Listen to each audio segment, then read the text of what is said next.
Cool. I think we're live now. I might just give the stragglers a couple more minutes to join in.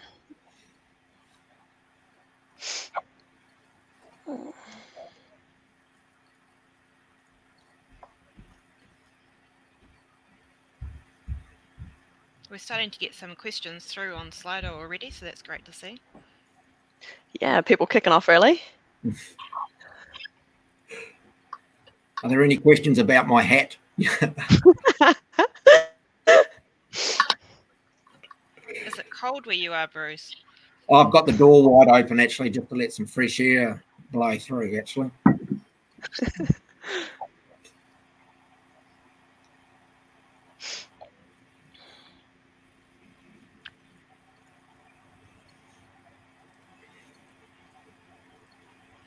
Have you been to all those countries you've got on your roof there, Bruce?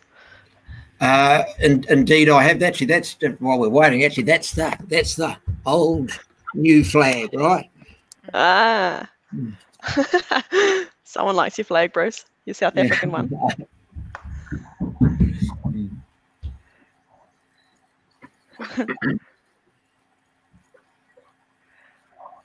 Cool. I reckon we may as well kick things off. Hey everyone, welcome to the webinar for GNSS Control Surveys, a graduate refresher for licensing and beyond. For those of you who don't know me, my name is Emma and I chair the Young Professionals Group. It's great to have so many of you along to the webinar today, brought to you by the Young Professionals Group and the Positioning and Measurement stream. It's my pleasure to introduce Bruce Robinson of Global Survey, who will be presenting today, as well as Rochelle Weinfield from the Positioning and Measurement stream, and Tom Schrader is a recent young professional grad going through licensing. Slido will be used throughout the presentation if you want to ask Bruce any questions or save some for Tom and Rochelle to answer at the end. Some housekeeping: in an event of a fire, please put it out or leave your house, and hopefully you should know where your toilets are. Without further ado, I'll pass you on to Bruce and he'll kick things off. Cheers. Thanks, Emma. I'm going to try and share my screen now, so we'll just see what happens here.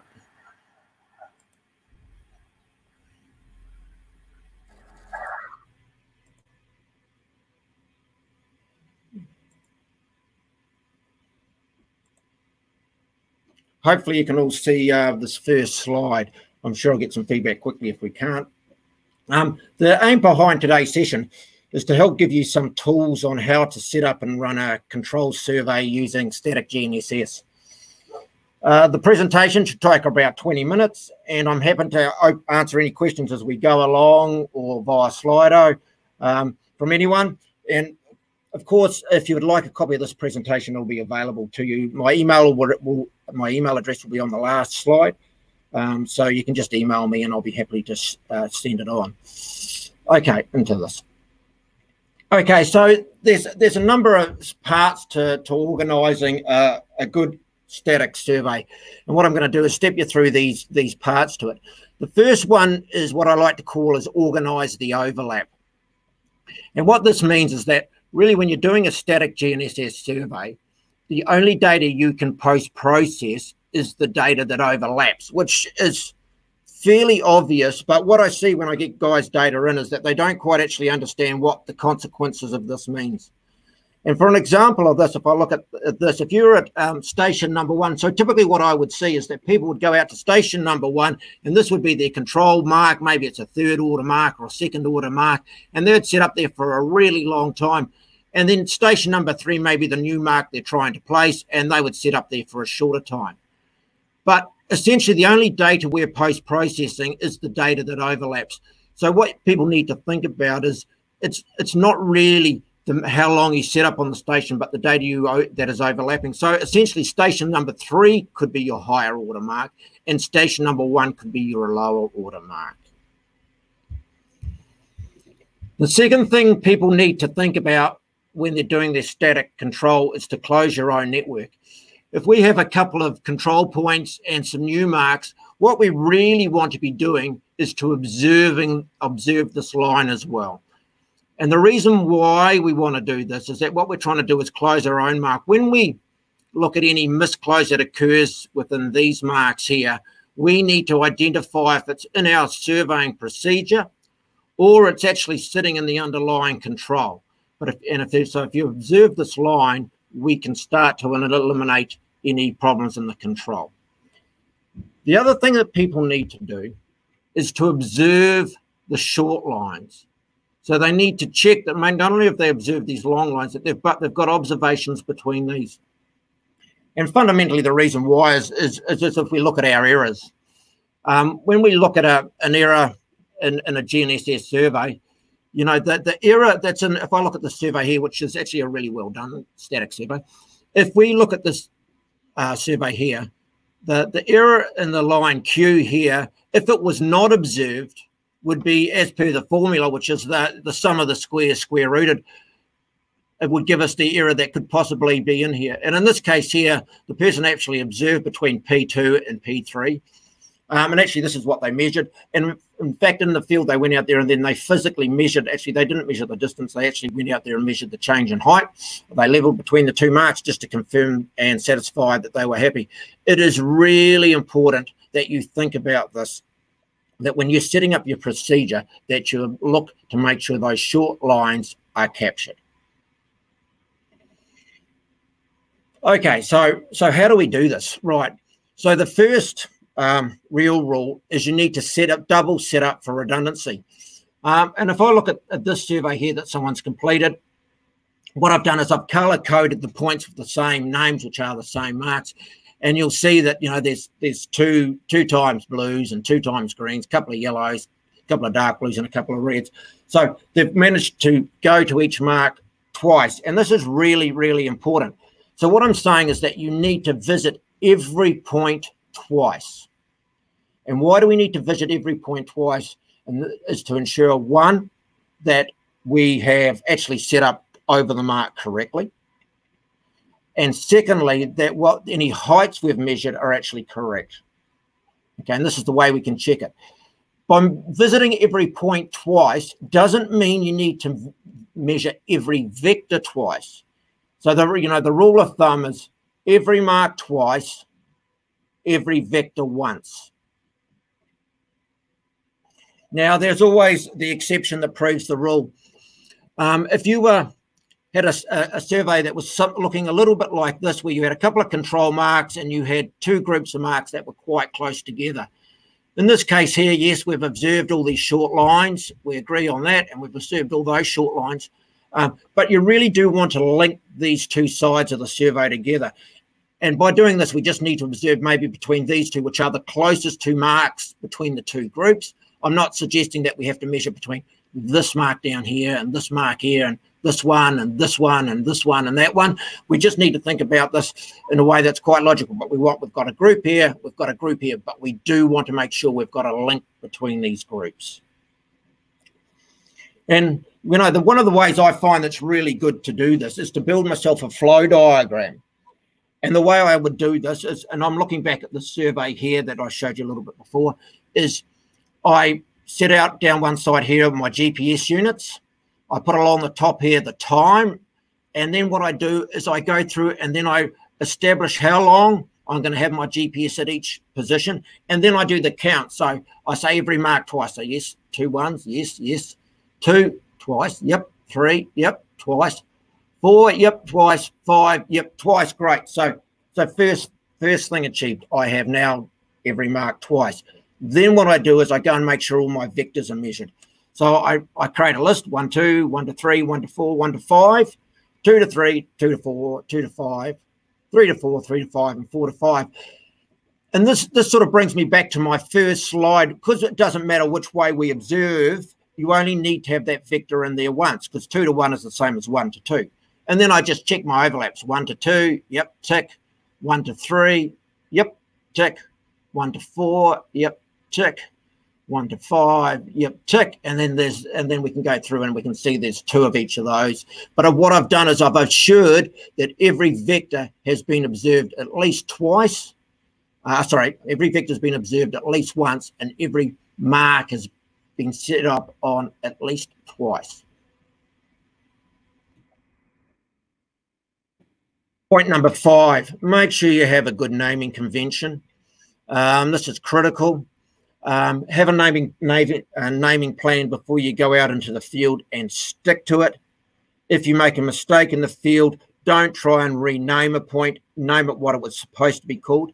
I was presented with this set of data at some stage to post-process, and to be fair, I wasn't sure if MBR 23A was the same as MRB 20H, and really this to me is actually a mess of data. It's not clear to me what's going on, and it doesn't help even yourself when you come to post-processing. So really have a good naming plan before you go out and stick to it. At one point, one name. Everybody knows the plan, and you go out and you stick to that. And therefore, it is far easier to identify problems in your data than it is trying to identify problems in your names to identify problems in your data. Okay, now let's get into some of the real meat of this. What we need to understand is, what is the purpose of your control survey? Why are you going to do it? Okay, because once you understand why you're going to do it, this will define your accuracy specifications, and hence will define your capture process, how long you observe for, how often you observe. So it's really quite good.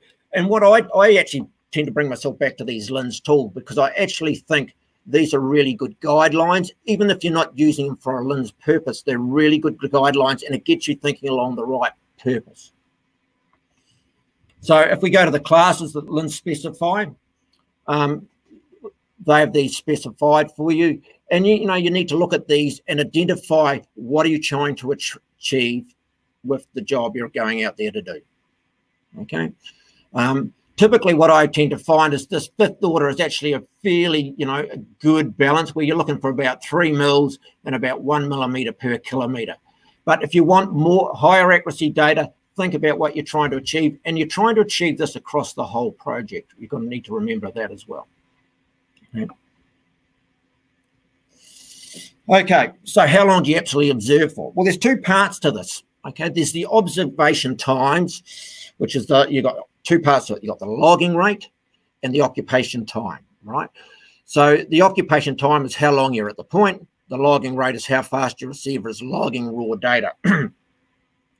Now, and so the question sometimes asked is, what do I log? Do I log proprietary format, or do I log RINEX data? If I'm getting data from LINZ, which is RINEX data, and I'm logging proprietary data, doesn't matter. Well, the answer is no, it doesn't matter. It doesn't matter what you're using. The key thing is to, A, understand what you're going to process the data in, and secondly is to make sure you actually are logging the right amount of data. Now, this is quite good, because if I go to LINZ, sometimes some of the stations, offline, you'll get 30-second data. If you log for 5 minutes with 5-second data on your receiver, and LINZ is logging 30-second data, over 5 minutes you only get 10 epochs versus 60 epochs on your unit. The lowest common factor is what is going to be logged. So in other words, in case here, we are only going to have 10 epochs of data that we can post-process. So we need to be thinking about what we're actually logging and where we're going to obtain that data from, and what quality of data we're going to obtain it if we're getting a third-party information in. Time is your friend, impulse is your enemy when it comes to doing these sort of surveys. It's far better to get 5 minutes of 5-second data than it is to get 1 minute of 1 second data. Both give you 60 epochs, but the 5 minutes of 5-second data is definitely better, because the satellites have traveled further across the sky. The longer you spend, the better the quality of result you're going to get, but you need to balance that against the results that you want to obtain versus the cost of the job to be done. So it is always it's always one of these things you need to weigh up to get the optimal type of answer. Okay, so this is my rule, and it's my 5-to-3 rule. Okay, and I call it the 5-to-3 rule. Okay, this works 95% of the time. Okay, so this is the minimum requirement for a baseline. You need 5 minutes of 5-second data will get you class 5 up to 2 kilometers. So that's the 5-2 part of the rule. And And then you need 3 minutes of 5-second data per kilometre after that. So that's the 3 parts. So the 5 to 3 rule. 5 minutes, 5-second data will get you class 5 up to 2 kilometres at 95% confidence. And then you need 3 minutes of 5-second data per kilometre after that. Therefore, if you have a 20-kilometre baseline, the first 2 Ks you're going to log for 5 minutes, and the next 18 Ks are going to be at 3 minutes each, so 54 minutes. So total time, it's going to take you about an hour, okay? And you need an hour of overlapping data. So if you've got some long control marks and then some work that's closer together, obviously you don't need to be an hour at each mark, but you need to identify those baselines which need to be logged at what time, and this will help guide you to how long you're going to be set up at a point. And then once you've got that information, you can then start to build up how you're going to move your receivers through the job. Number 10, don't forget the antennas. I just like, this is my survey mark out the back of my house. This is probably, I reckon, one of the most surveyed marks in New Zealand that doesn't actually sit in the database. And this is the antenna sitting over that mark, facing north, facing south, east and west. And actually, as a total aside, actually I'm sitting down just behind this window at the moment. That's where I'm sitting today. Okay, so why have I shown you this? First of all, you can actually see that this is not the ideal GNSS environment, and hence one of the reasons why I do all my testing here. And that 5 to 3 rule I've tested in this environment. And so that's why I feel very confident that will work. If you're in really good open country, you should feel very comfortable with that. But the main purpose of actually this is to talk about antennas. Antennas are really important. They're all different. Every single antenna is different. Not just manufacturers and not just types, but every single antenna is different. But they do have a preferred direction they like to point, and every antenna does have a north point. And what we're trying to do is we're trying to minimize our errors during course of this sort of survey. And so what we need to do is make sure we have consistency in the way we do things. And a good way to help get consistency is making sure you align the antenna or all the antennas to face the same way every time. So you align them to face north is the way to do it, because they do all have their own model. So when you do the post-processing, it takes that antenna model and uses that to help sort out the position. And that antenna model assumes your antenna is aligned to north. So we need to make sure what we should be trying to do is align our antennas to north. This is just a screenshot of all the different types of antennas, well, not all of them. There's heaps of different types, and they're all individual. So when you are processing your data, what we need to do is to make sure that A, you've aligned them to north, and B is you make sure you select the right antenna for your post-processing. Okay, in your software, you don't just ignore it. You need to make sure the right one is selected to use it, because these differences can be at the centimetre level. Okay, so it's really important to get good, consistent results, or good results, that we choose the right antenna and we have them well aligned. Lastly, and this is my actual last slide in this, to least squares or not. Okay. And I hear a lot of people talking about doing static post-processing, and then they're going to go away and do a least squares adjustment. Well, this is my personal opinions on least squares, is that least squares is a good way for helping to distribute errors over your network. But you need to think about, if you can do a really quality survey, do you need to do a least squares adjustment on it? Because all you're doing is distributing the errors that may be minimal anyway. Now, I'll look at this job that I had in the background a little bit earlier. This point up here was observed 4 times, and you might not be able to see that. It's all pretty small. But these are the standard deviations from the observations. Okay? This is, if you like, the average of the point. It's a little bit more than an average of the point. But they were getting down to the points of millimetres in the data. Doing a least squares adjustment on that will not prove anything. It will not help the data at all, because that's pretty much as good as it's going to get. We look at the other point down here, that was only observed 3 times. There was shots coming out of that. And that, once again, it's down at that sub-millimetre type level. So do you need to do a least squares adjustment? No, not every time. And And one of the things I often talk to people about is that you need to be a little bit aware that least squares is a distribution of errors. And maybe you need to look sometimes at your processes and see if you can do your processes better. And then these sorts of things become less of a necessity. Any questions, please file them through to Slido, or I'm quite happy to give this PowerPoint presentation to anyone who wants it. They just need to drop us an email. There's my email address. Or if you're stuck in a field, you can always give us a call.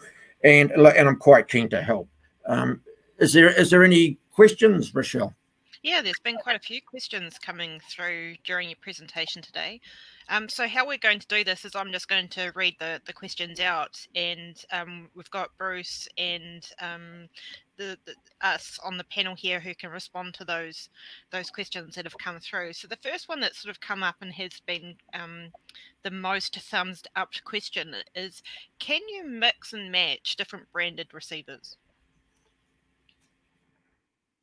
I'm just going to bring you back to the slide. 100%. That's not critical. What isn't critical about the antennas is this alignment, and the alignment is not super critical, but I just think it's a really good habit. And the post-processing part, by making sure when you post-process that you actually choose the right antennas to use in the post-processing part. So the answer is yes, 100%. You can mix and match them. I know from my experience, one of the things to watch is like you're talking about the epochs that you're measuring, but also about the constellations that are being observed. Do you have any comments about using different equipment and all the different constellations that are available at the moment? Yeah, I suppose it's where I'm a little bit spoiled. I always use all constellations, and it's one of those things. The more is better in this scenario. So the 5 to 3 rule in a pretty harsh environment where my GNSS is set up works for all constellations. I would be comfortable if that would work well with just a dual constellation in an open area.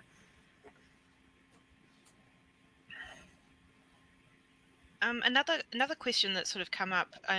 There's been a lot of concern, or one of the major concerns when we're using GNSS is multipath.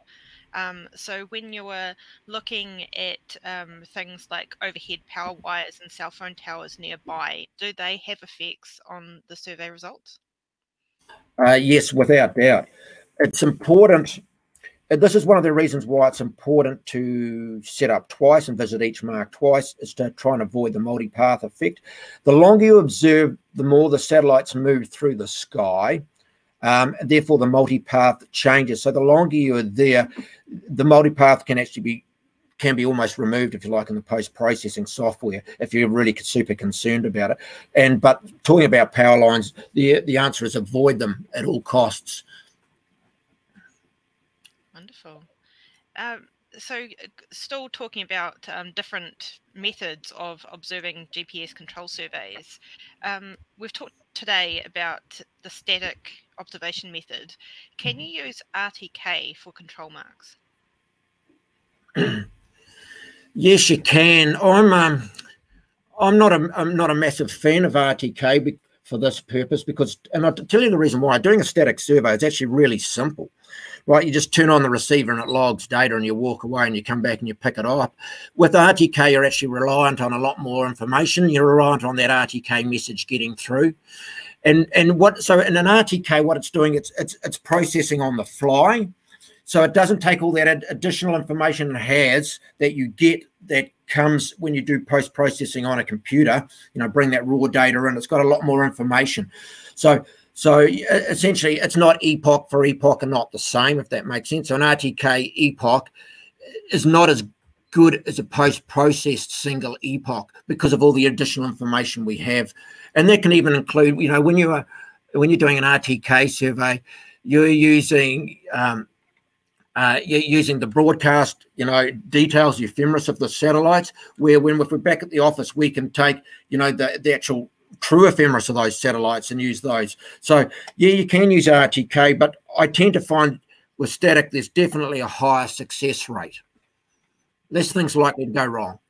Yeah, And I think that goes back down to one of the slides you were talking about really knowing the purpose of what you're trying to achieve and what the data is going to be used for, and the accuracy that you're expecting to get from this. And I know that a lot of people here will be looking at doing a control survey for the cadastral licensing, which in some cases will be something that they're sort of setting up as a bit of a mock assignment. But I still think the important part there is to really understand what you're trying to do going out in the field, and what the purpose of that survey is going to be. And I think that sort of feeds into some of those questions, and how long you should be doing observations for.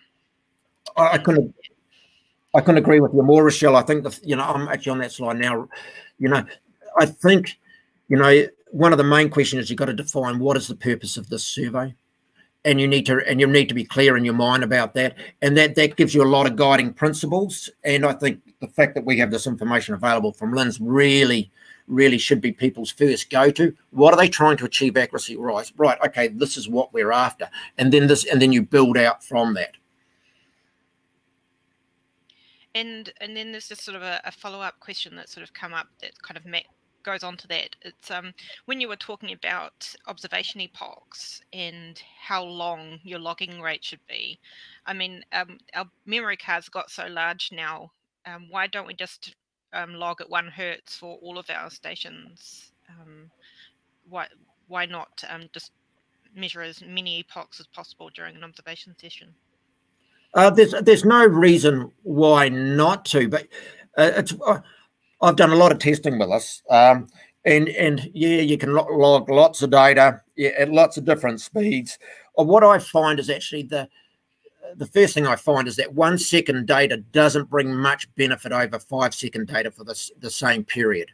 Okay, so in other words, if I'm going to go and log for 5 minutes on a mark, do I want 1 second data, 2 second data, 3, 4, or 5 is what I tested. Actually, I didn't do 4, but 1, 2, 3, 5.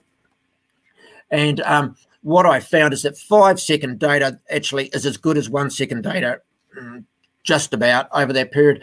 And okay, yes, you have more data on your card, but then what that comes down to, the whole job file gets heavier, the post-processing time takes longer, everything you're just dealing with bigger files. So yes, if you have heaps of power, go for it. But it doesn't necessarily bring you an improvement in your accuracy at any level. I don't know if we can hear Tom here at the moment.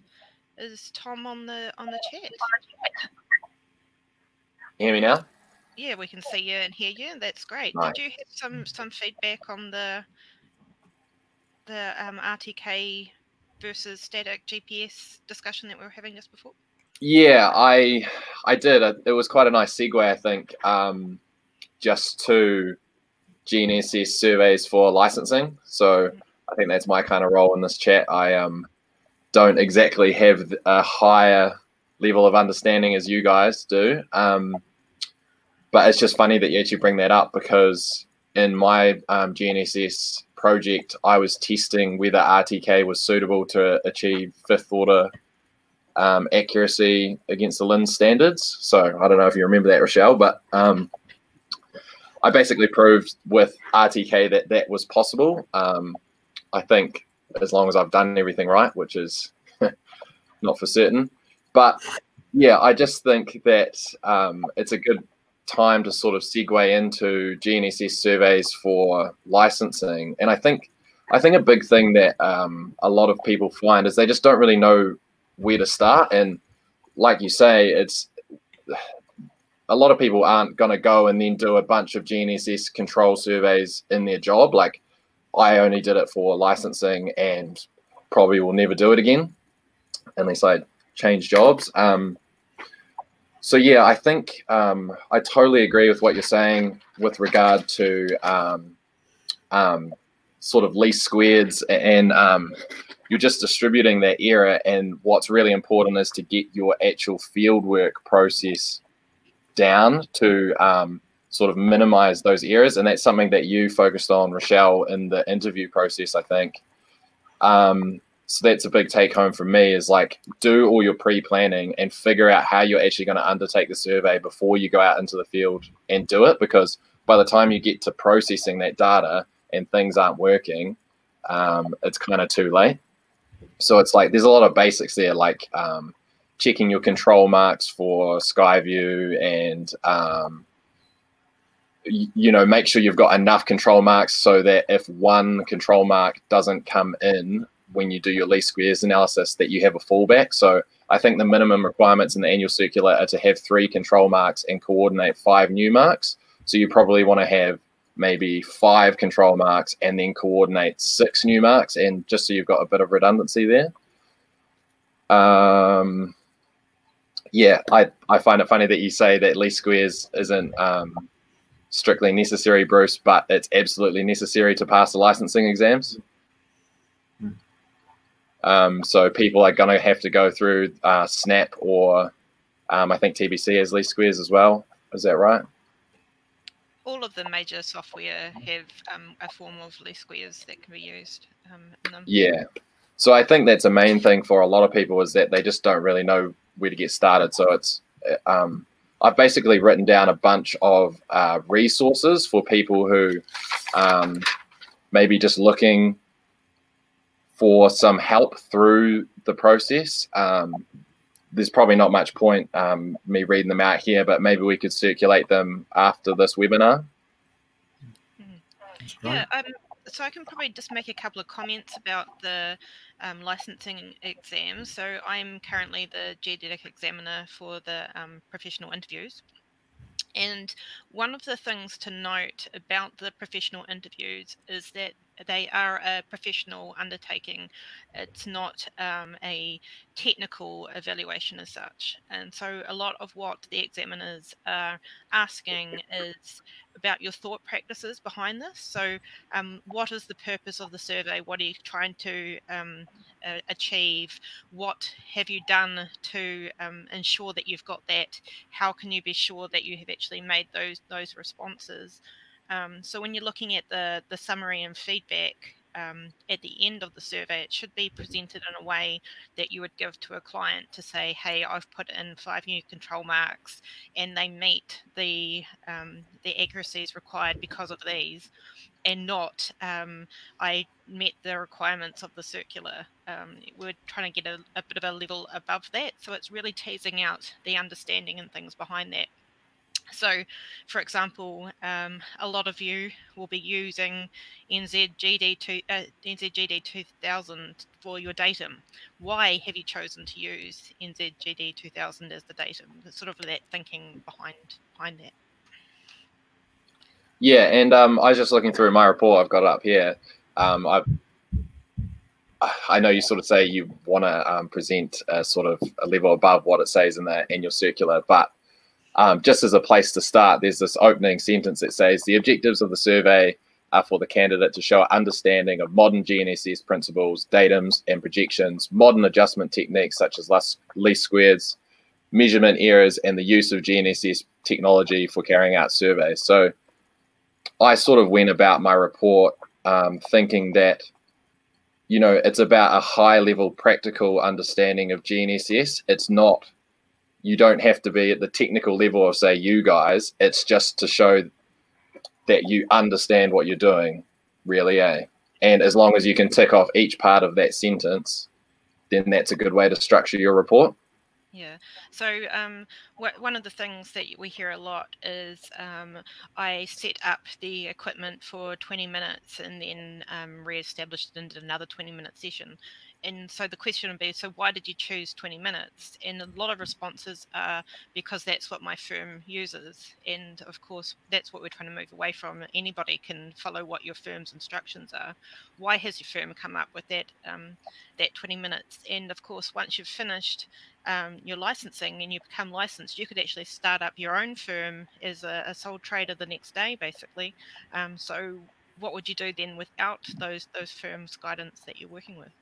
And I don't know if this is just the way that I work, but I quite like sort of, I have to understand something to then do it. And I know like everyone's different. Some people have to go through and do something to then understand it. But A general piece of advice for the licensing exams is you really need to understand what you're doing. You can't just fumble your way through it and get to the end and then do the exam, because the examiners will know.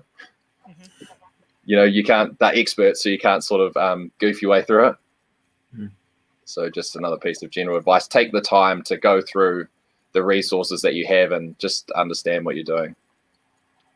And I mean, that's one of the reasons why there's such a long time between, you know, graduating and when you can actually come and do the professional exam, is that this is meant to be your whole career of learning up to these points. So that's meant to be giving you enough time to actually going back and asking for help and finding out that information. So it's not just, oh, I have 1 week before my professional interviews, I'm going to study up. This should be a long-term career learning type thing that you're setting up for yourself.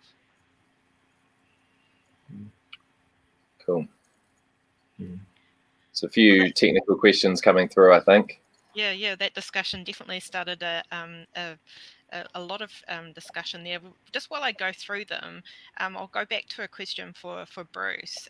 He was talking about making sure that you give all of your marks a really quite clear, distinct name so that you can identify them quite easily. And one of the suggestions that we've got here is, so you've got pin 1 that you've observed multiple times. Would you put a suffix on the end? So pin 1A, pin 1B for each time that you've observed that? No, I just call it pin 1. And why would you do that for? And why would I do that? Because maybe it's software wise, but one of the things that you'll find is that because you have the one point name, that because it's the same point name, my software will match that point together, and then you'll be able to immediately look at the difference between those two observations. Okay, and so the key thing there is that the less naming, the better, the more clarity it is that it's pin 1. And then you look at all the pin 1s, and then you can start to identify the different observations into that pin 1. It doesn't help having multiple names. I know my experience is using Snap, and it definitely makes things more confusing if you've got multiple names, because the software is able to identify it's the same mark, and the stats make a lot more sense. What you can do is put different names with them once you're doing some error analysis and things like that, but that's getting a little bit deeper into some fun things you can do with least squares. Another question that's sort of coming up here is about independent lines, and when you have multiple receivers logging, and those non-redundant baselines that you can get. So do you have to really look at your network to make sure your lines are fully independent, and what can we be doing to make sure we've got independence in our surveys? I'm not sure if I actually fully understand the question, but I think if you come back to the principle, every mark twice, every vector at least once. Okay, you observe from point 1 to point 2 is the same as observing from point 2 to point 1. It's the same. It's because we're post-processing data. Okay, so that line is observed and calculated once, if you like. So, but if you go to every mark twice and check every vector as at least every vector once, then you will get the independence you require. I know that at the interviews there's quite a lot of talking about independence. Did that come up in your interview there, Tom? In terms of my field procedure, I guess, yep. But in terms of the least squared analysis, I don't think so. Yeah, just I basically followed what Bruce is saying, and I had a network of marks, and I basically set up my base on one mark which didn't have a coordinate, so it was a new mark, and then measured baselines to my control and the new marks, and then I moved my base to another new mark and then did the same. So I'd measured one baseline by actually observing both ends twice, and then the rest were just singular baselines, so tagging each mark from a different baseline. I just like, sorry, Tom, I think, you know, what you said is really good, because what I do see is a lot of people actually with these sort of surveys tend to think they need to start on the control mark with their base, be it an RTK or a static, and it's just a mark. The thing is, people need to think about it as just, they're almost like all individual marks, and then we sort out the relationship with that to the control at the end. And so that procedure is a really good way to do it. Too many people would go to the control mark and set up their base, then go and observe all their new marks, and then move to another control mark and go and observe all their marks. Yeah, that's actually something that I probably learned going through the licensing, the geodetic licensing project, was like a baseline. If you've got, you know, it's probably basic for a lot of people who are listening to this, but it was new to me. If you set up a GPS on a mark here and a mark here, and you start logging, it's just like you're taking a snapshot of that measurement for the time that you're logging. And then you move the one end of it and you go and set up on another mark, and then you take a snapshot of the relative spatial change between those two marks, if you like.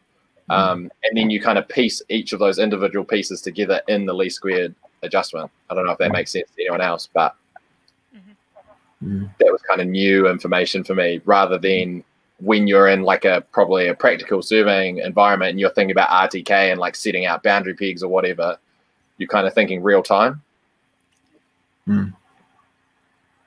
One of the, I just want to reiterate is that, and I've seen it on lots of people's work that I've helped them with over the years, is they do forget to measure the short line.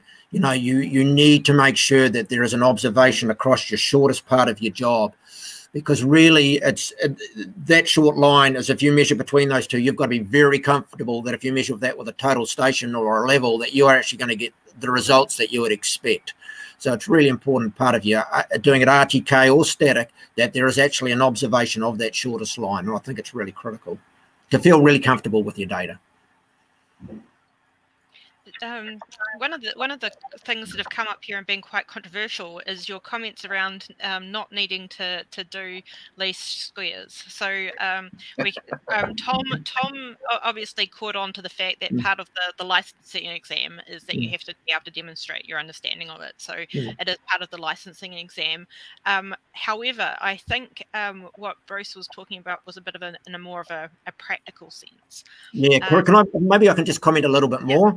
I'm not saying that you shouldn't do least squares, but what I'm saying to you is, if your control survey needs to get coordinates to 20 mils and you're getting sub-millimeter results on your control survey, why do a least squares adjustment on it?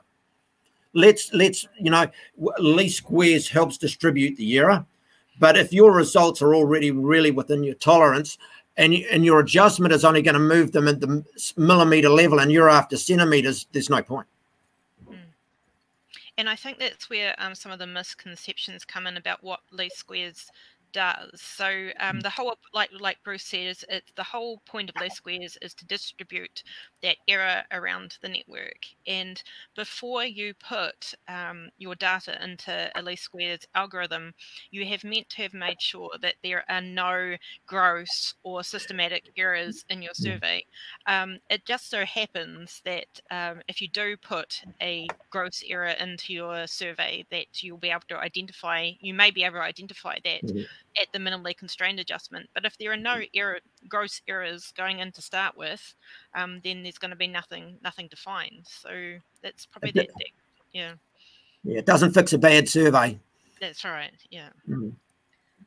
So again, I suppose in that case, least squares is a tool where you can find out where something's gone wrong in your survey. But if you haven't done anything wrong in your survey to start with, it's not going to help very much.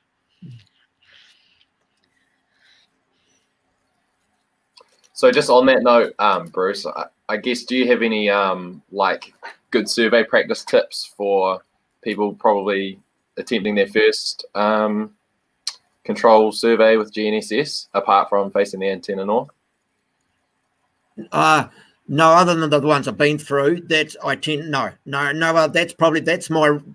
my go-to guide for people. Cool. And when you're doing that antenna facing north, are you suggesting we should be doing that for all types of surveys? So like doing pegging and set outs and things, antenna north? No, look, because what we're looking for here is typically, it comes back to what is the purpose of our survey, right? If we're chasing millimeters, then we need to do everything we can to help ourselves get to millimeter or better, right? When we're pegging, frankly, we're chasing a couple of centimeters, right? So the antenna effect is probably going to be less than the verticality of the pole in most people's case. So therefore the antenna plumbness is probably as important as or is probably less important. You know, the antenna direction it's facing is less important than the plumbness of the pole, right? So it's about horses for courses. But when we're doing these sort of surveys, what we're trying to do is help ourselves get to the point where least squares becomes irrelevant because we've done everything we can to help it, okay? You know, you may get a couple of mils if you don't turn your antenna north, but if you turn your antenna north, you're down to sub-millimeter, and all of a sudden, well, hang on, least squares is gone. And in fact, actually, the error actually sits in the fact that you haven't rotated your antennas properly is actually where the problem sits, okay? And you don't know that, okay? So and when we look at these antennas, like I say, not all antennas are created equal. And you can review your antennas, what you've got, and you can find out how different they are. But some of them are millimeters different between facing north and facing south. And so if you're chasing millimeter level and you're getting 2-3 mils, because one antenna is facing north and you're using the same antenna, but you're facing it south at the other end of the line, and you've got 2 mils in each, there's 4 mils, right? Found, okay? If they're both facing north, gone. Yeah, I think that's some really good advice. One of the questions that have come up here, which I'm probably the better person to answer, is about the deformation model. So we were talking about, one of the questions that came up earlier was, do you have to use Snap, or are there other software that you can do least squares processing in? And obviously Bruce has got some software that can do that. Snap can do it. The limitation with using some of the other softwares at the moment is the deformation model. Snap's currently the only least squares processing software which has got the New Zealand deformation model in it. And one of the questions is, so when do you need to use the deformation model? And this is probably a question that is quite regional in asking, that depending on where you're working in the country, you actually have quite different responses to this. But it's basically most important if you're working across fault lines, or you're working in areas where the motion of the plates is not the same in both of your points. So for example, in Wellington, there's the fault line that goes right down the Wellington Harbour. And if you are using the position site at Wellington Airport and you are doing some work on the east coast, maybe out in Porirua, you will need to use the deformation model over that area, just because of the different motions which have happened between those two areas of the country. I don't know, Bruce, have you had any experience of when you've needed to use the deformation model in a survey? Yeah, and I think you've nailed it there, Rochelle. Typically when it's crossing those plate boundaries or bigger areas, when I'm talking like you've got 20 plus kilometre baselines, if you're working in around those small 2 to 3 kilometre sort of baselines, which we probably most set up for most sort of large scale cadastral jobs set up for it, then I've used the deformation model, but I see makes no change, right? But it's saying that most of my work is probably in the upper part of the North Island, which is probably least affected by deformation as well. Yeah, definitely. And I find when interviewing candidates for the licensing exams, those people in the South Island, in the lower half of the North Island, have had a lot more experience using the deformation model than those up in Auckland, for example. So there is a lot of regional considerations that come through in what you normally end up working with. So I guess we're sort of coming to the end of the session here today. I just wanted to just to highlight that this is being recorded, and it will be made available on the Surveying Spatial New Zealand's YouTube site. So if there's anyone who's having problems for this, we'll be able to come back to it later through that. But we'll just have a look to see if there's any other questions that are coming in that are able to be answered in the next sort of 10 minutes or so.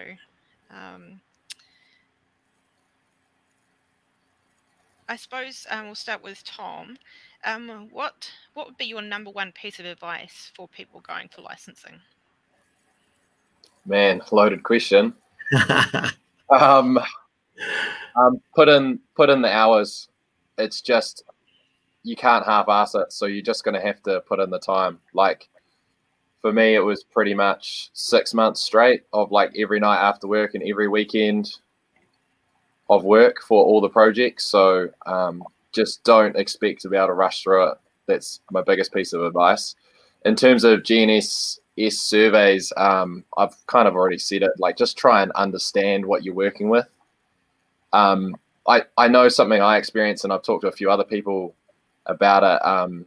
It's really hard to get resources for this kind of stuff because surveying in general is hard, but then geodetic surveying is even more niche. So I said before that I've got some helpful resources that I found that I'll send out. So hopefully just get stuck into them, try and understand the datums that you're working with, the way that your tech's working. Yeah. Tom, can I add a little bit to that? I reckon you don't ask the questions why. You know, don't just accept it. Ask why, and if you don't know the answer why, ask someone in your firm. And if they don't know the answer why, keep asking until you actually get it solved in your own mind. And over the years, I've helped a few people maybe with some of their licensing projects, helping process data and stuff there. And it's what I find is sometimes I've got to ask them to ask me why. You know, why? You know, what is this? Why am I doing this? What's this for? And I really think it does help. And there's a lot of people out there who are prepared to help you guys. So just ask. You know, just send me an email. I'll answer it if I know the answer, or I'll tell you who to ask if I don't know. I couldn't agree more. That is such a valid statement, Bruce. And I just feel sorry for people who are potentially isolated in their firms. There's probably a lot of firms around the country that are quite small. And I was pretty fortunate that I had a couple grads who had just been through licensing who could sort of talk me through it. So I think it's really great that we've got like this forum to sort of reach those people, hopefully. Yeah, and I think that's part of the reason the YPs are here. You know, get in touch with Emma, and maybe she can direct some of the questions to the right people. Totally. Yeah, I'm always happy to help as well. That's a great point. Thanks, Bruce. It's something that we're working on. This was kind of like a good precursor with the positioning and measurement stream, working on a few licensing series.